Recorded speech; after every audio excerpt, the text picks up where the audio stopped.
আমরা তো আমাদের সময় বন্ধুত্বের জন্য জীবন দিয়ে দিতাম।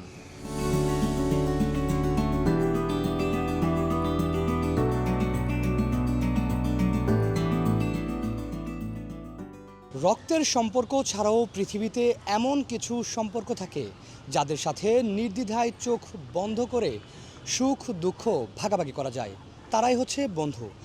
আজকের এই বন্ধু দিবসে প্রজন্ম থেকে প্রজন্মের বন্ধুত্বের সংজ্ঞা খোঁজার চেষ্টা করব। বন্ধুত্ব আসলে এমন একটা জিনিস যে ব্যাপারটা হচ্ছে যে আমার কাছে যেরকম লাগে যে আপনার বন্ধুত্ব আসলে যেমনই হোক, এই বন্ধুত্বটা যেন আজীবন সাস্টেন করে, আজীবন লং থাকে। আমরা তো আমাদের সময় বন্ধুত্বের জন্য জীবন দিয়ে দিতাম। যে কোনো সময় যে কোনো জায়গায় দৌড়ে যাইতাম বন্ধুদের, কিন্তু এখনকার ছেলেপেয়েরা তো বন্ধু বান্ধব থেকে খালি মোবাইল নিয়ে দৌড়ায় সারাক্ষণ। আমার কাছে আমি আমার বাবা মার পরে আমার বন্ধুদেরকে জায়গা দিছি।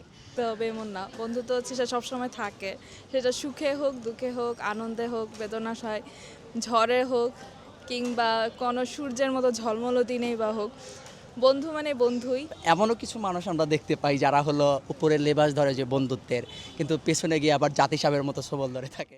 শুধুমাত্র যাদের সাথে পজিটিভ ভাইব মিলে তাদের সাথে আসলে বন্ধুত্বটা টিকে থাকে। যুগ বদলায়, প্রযুক্তি বদলায়, জীবনও বদলায়, কিন্তু একজন সত্যিকারের বন্ধু সে কখনোই বদলায় না। ধর্ম, বর্ণ, বয়স কোনো কিছুই আটকে রাখতে পারে না। বন্ধুত্ব যেন সবার উপরে। বন্ধুত্বের বন্ধনে অটুট থাকুক আজীবন, এটাই আমাদের প্রত্যাশা। শাকিল আহমেদ, প্রান্তিক কণ্ঠস্বর, ঢাকা।